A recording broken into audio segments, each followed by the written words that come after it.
여러분들 신앙생활을 하다가 혹시 이런 질문 던진 적 없습니까? 말씀을 읽다가 이게 도대체 나와 지금 무슨 상관일까?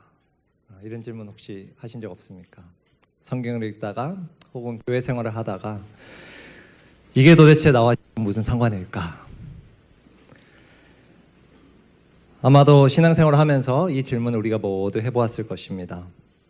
분명히 이 말씀이 지금의 이 설교가 진리로는 받아들여지는데 현재 나와는 무슨 상관이 있는지 잘 모를 때가 많습니다. 근데 이것이 지속되다 보면 그 연관성을, 이 질문에 대한 해답을 우리가 못 찾으면 많은 경우 신앙에서 멀어지기도 합니다. 그래서 이 질문에 대한 답은 언제나 어떤 말씀이든 중요합니다. 이 부활절도 마찬가지 같아요. 우리가 매해 이렇게 지내는 이 부활절도 분명 2000년 전 예수님께서 십자가에서 죽으신 이후 3일 만에 부활하신 역사적 사건입니다. 그리고 교회는 그 이후로부터 주일마다 모여서 예배를 드리기 시작했던 거죠. 그런데 저는 오늘 현재 그 예수님의 부활이 나와 어떤 상관이 있는지, 오늘의 제목처럼 나에게 도대체 어떤 의미인가를 한번 나누고 싶습니다. 오늘 본문 1, 2절을 보시면 세 명의 여인이 예수님의 무덤으로 찾아갑니다.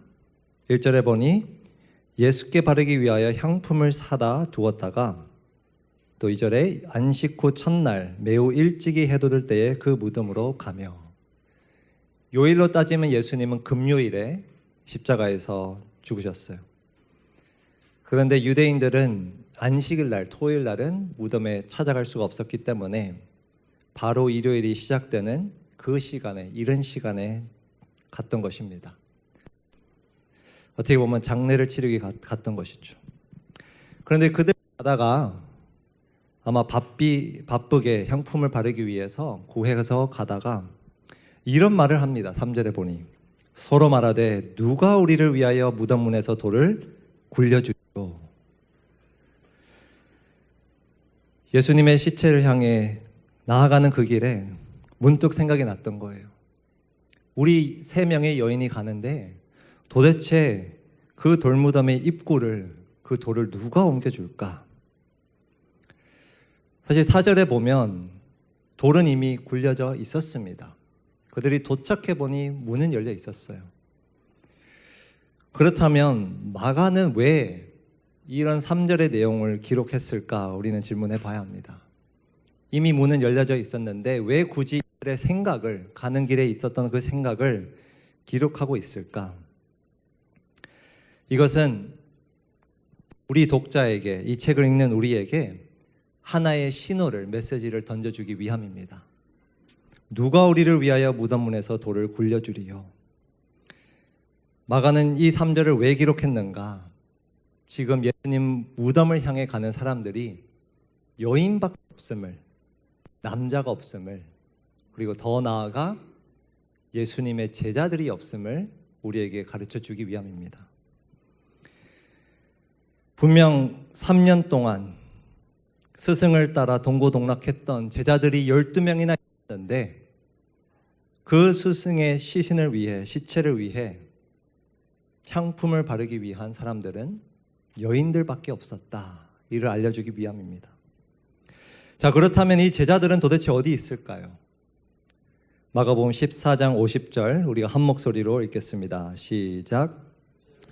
다 예수를 버리고 도망하니라. 제자들이 다 하나같이 다 예수를 버리고 도망갔습니다.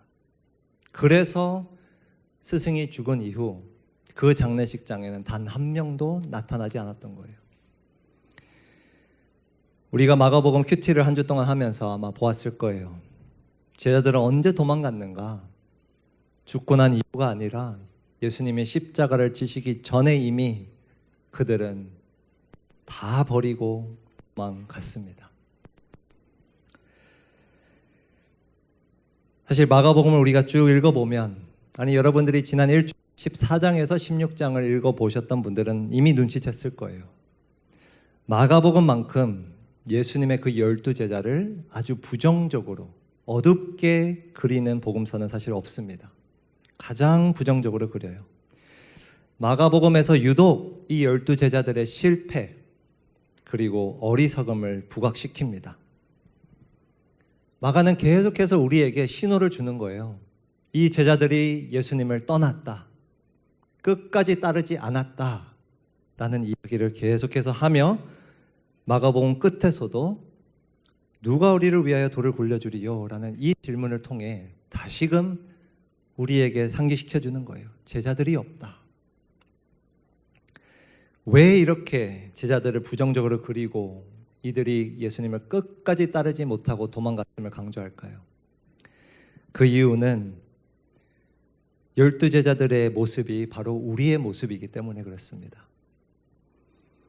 그들만의 이야기가 아니라 우리 역시 예수님을 잘 따르다가도 신앙생활을 잘 하다가도 교회를 열심히 다니다가도 도망갈 때가 있기 때문입니다. 실패할 때가 있기 때문입니다. 넘어질 때가 있기 때문에 그렇습니다. 하나님은 단순히 2000년 전 12제자들의 도망간 모습을 우리에게 보여주고 계신 게 아니라 바로 우리의 모습을 이 마가복음을 통해 보여주고 계신 겁니다. 우리 역시 유혹 앞에서 또 위험 앞에서 두려움 앞에서 예수님을 끝까지 따르지 못하고 도망갈 때가 있습니다. 그런데 감사하게도 부활하신 예수님은 그 도망간 제자들을 그냥 두시지 않습니다. 오늘 본문 5절입니다. 무덤에 들어가서 흰 옷을 입은 한 청년이 우편에 앉은 것을 보고 놀라매. 예수님의 시체에 향품을 바르기 위해서 3명의 여인이 찾아갔는데 당혹스러운 일을 겪어요. 가보니 시체는 없고 예수님의 시신은 없고 흰 옷을 입은 한 청년이 그곳에 앉아 있습니다. 사복음서에서 유일하게 마가만 그 천사, 사실 천사거든요. 청년이라 표현해요. 그것도 흰 옷을 입은 한 청년. 자, 지금부터 많이 어려워질 텐데요. 잘 집중하셔야 합니다. 제가 사실 마가복음 강의할 때도 이거는 좀 건너뛰었어요. 근데 오늘은 매우 중요한 메시지이기 때문에 좀 복잡하지만 한번 여러분들에게 소개를 해드리고 싶어요. 왜 천사가 아닌 청년이라는 이름을 썼을까? 마가복음에서 이 청년이라는 단어는 딱 2번 등장합니다. 이 구절에서, 그리고 다른 구절은 14장 51절입니다. 아까 우리가 읽었던 제자들이 다 도망갔다. 그 구절 이후에 누가 등장하죠? 한 청년이 벗은 몸에 배 혼니부를 두르고, 이 청년 역시 어떤 옷을 입고 있었어요. 근데 그 청년이 예수를 따라가다가 무리에게 잡힘에, 예수님을 잡았던 그 무리에게 잡힘에 배 혼니부를 버리고 벗은 몸으로 도망하니라. 신학자들은 추측합니다. 이 청년은 이 마가복음을 기록한 마가라고 이야기를 해요. 근데 더 중요한 사실은 청년이라는 이 표현입니다. 아까 16장에 나왔던 청년이 또 한 번 등장해요. 청년. 근데 이번 청년은 흰 옷이 아닌 배 혼입을 당시에 많이 입었던 겉옷을 입고 있었어요. 근데 오늘 이 2구절을 보니까 어떤 옷인가? 예수님을 버리기 위해서 그 옷을 버리고 도망갔던 옷입니다. 예수님을 잘 따르다가 자기가 살아남기 위해서 예수님을 버리기 위해 버려두었던 옷이에요. 실패의 옷입니다. 수치의 옷입니다. 그런데 이 옷이 나중에 15장에 또 등장합니다. 헬러 원어로 보면 이 단어 역시, 이 베혼니불이라는 단어는 딱 2번만 등장해요. 마가복음에서. 15장 46절입니다. 요셉이 무엇을 사서? 세마포를 사서 예수를 내려다가 그것으로 싸서. 이 세마포가 아까 보았던 그 베혼니불이에요. 똑같은 단어예요. 단 2번밖에 등장하지 않습니다. 그 청년이 벗어던진 그 옷, 예수님을 버리고 도망가기 위해 벗어던진 그 옷, 실패의 옷은 이제 누가 입고 계신가? 예수님이 입고 계신 거예요. 그렇다면 예수님의 옷은 누가 입고 있을까요? 9장 3절입니다. 마가복음 9장 3절. 그 옷이 광채가 나며 세상에서 빨래하는 자가 그렇게 희게 할 수 없을 만큼 매우 어떻게 졌더라? 희어졌더라. 하얀색이라는 단어입니다. 흰색. 헬라어로 보면. 근데 이 흰색이라는 단어도 마가복음에서 딱 2번만 등장해요. 다른 한 구절이 어디였어요? 아까 우리가 봤던 16장 5절 말씀입니다. 무덤에 들어가서 흰 옷을 입은 한 청년이, 여러분 14장에 있었던 그 청년과 16장의 청년은 당연히 실제로는 다른 인물입니다.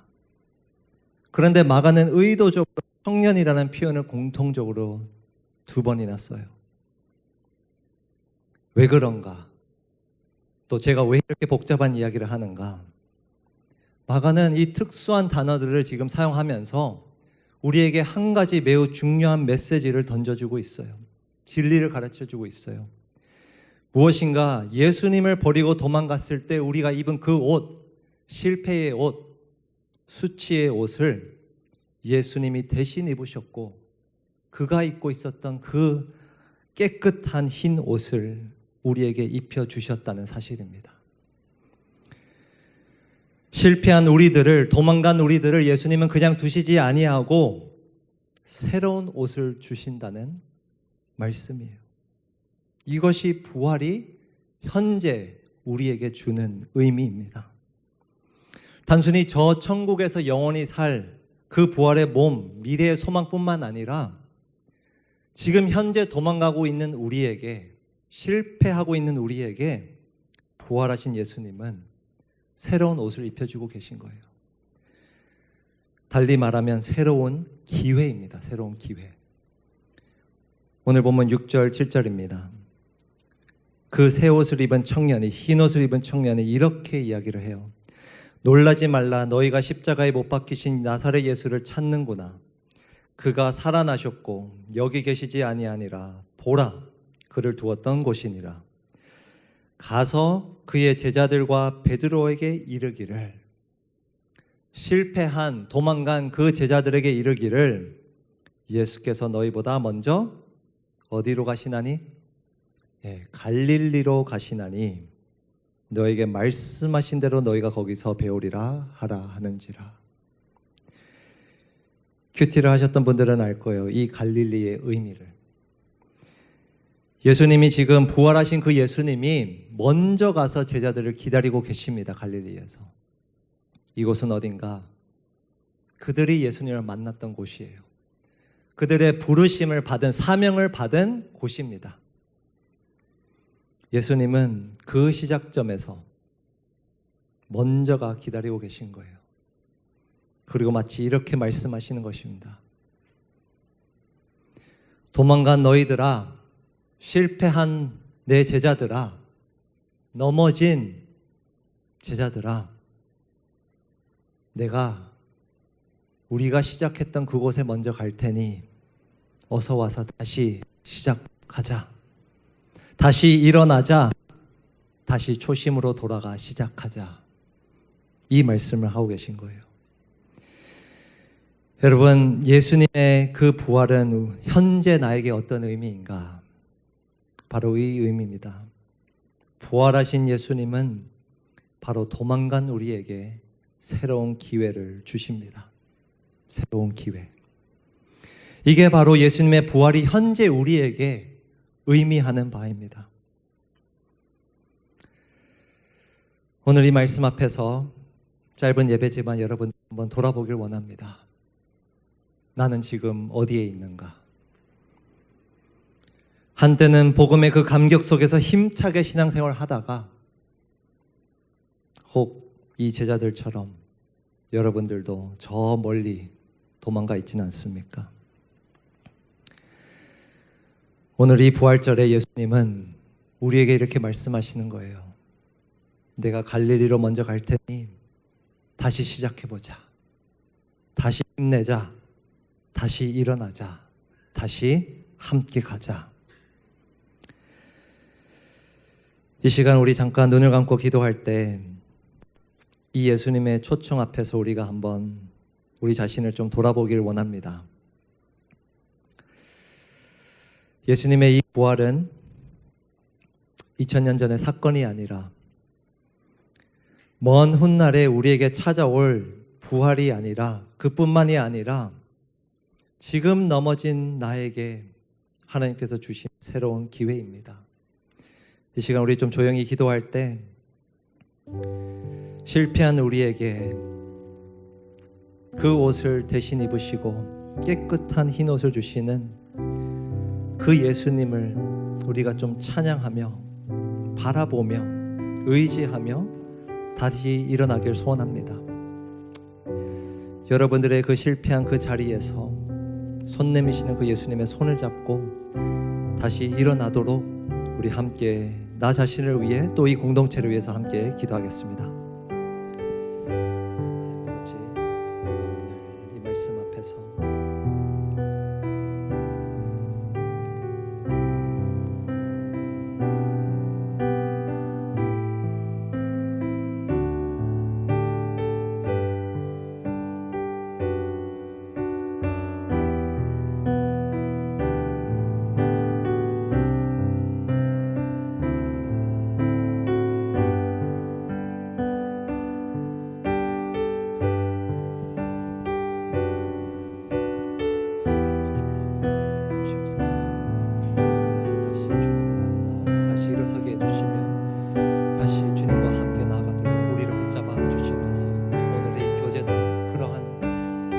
회복의 시간이 되길 원합니다. 주님 축복해 주셔서 우리의 교제 가운데 새 힘을 얻는 주님의 부활의 능력을 경험하는 귀한 교제가 되도록 주님 도와주시옵소서.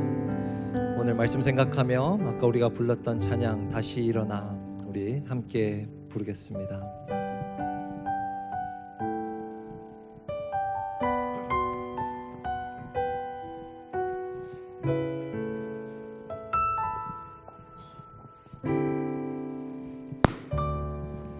나는 내 마음의 복음이 흥했던 곳에서 다시 아버지를 만나고 주님 내 마음의 연약한 눈물의 끝에서 또 나를 반겨주시네. 작다 생각했던 그의 부르심 다시 나를 회복해 하시네. 다시 일어나 주를 예배함이 내 모든 기쁨이 되리. 그의 기쁨 되어 삶의 모든 순간을 주께 다 내어드리리. 이 시간 다시 찬양할 때 우리 다 함께 서서 이 찬양 부르시겠습니다. 나는 내 마음의 복음이 흥했던 곳에서 다시 아버지를 만나고 주님 내 마음의 연약한 눈물의 끝에서 또 나를 반겨주시네. 작다 생각했던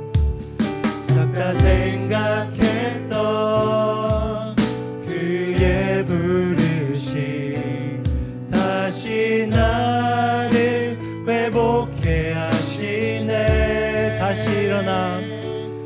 다시 일어나 주를 예배함이 내 모든 기쁨이 되리. 그의 기쁨 되어 삶의 모든 순간을 주께 다 내어드리리. 다시 일어나 주를 예배함이 내 모든 기쁨이 되리. 그의 기쁨 되어 삶의 모든 순간을 주께 다 되어드리리. 하나님 아버지, 예수님이 부활하신 이후 2000년이 넘어서도 우리가 이렇게 이 부활절 날을 기념하는 이유는 그 부활의 능력이 지금도 유효하기에 이렇게 예배를 드립니다. 하나님, 오늘 이 말씀에서 먼저 갈릴리로 가서 실패한 우리를, 도망간 우리를 반겨주시기 위해 기다리시는 그 주님의 품으로 우리가 다시금 나아가기를 소망합니다. 넘어진 우리 지체들을, 실패한 우리들을 긍휼히 여겨주시고 또 한 번 새로운 기회를 주심에 감사드립니다. 손 내밀어 주시는 그 손을 우리가 꼭 붙잡고 다시금 주님을 향해 달려갈 수 있도록, 그 부활의 몸을 입는 그날까지 주님을 끝까지 따를 수 있도록 우리와 함께하여 주시옵소서. 오늘 또 우리가 좋은 날씨 속에서 하나님의 그 자연 속에서 함께 교제하고자 합니다. 이 교제의 시간을 통하여 정말 이 부활의 능력, 새롭게 하심을, 회복해 하심을 우리가 서로를 통해 느끼며 정말 교제 가운데 우리가 회복되도록 주님 함께하여 주시옵소서. 그 시간들을 주님 앞에 맡겨드리오며 모든 말씀 주 예수 그리스도 이름으로 기도드립니다.